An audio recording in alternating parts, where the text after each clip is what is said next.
Blood level வந்து increase ஆகாமல் ஒரு நார்மல் கண்டிஷனில் இருக்கும் அப்படின்னு சொல்லிட்டு நம்ம எடுக்கிறோம் gluten ஃப்ரீன்றது. gluten ஃப்ரீனா blood லெவல் கரெக்டாக வச்சுருக்கோம்.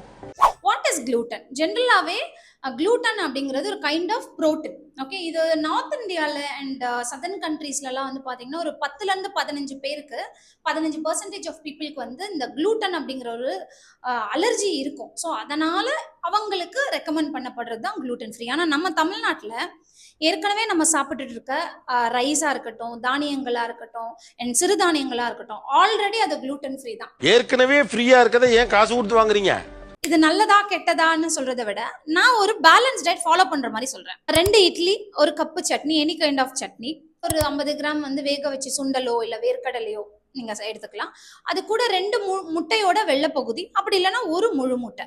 இது எவ்வளவு நல்லா இருக்கு.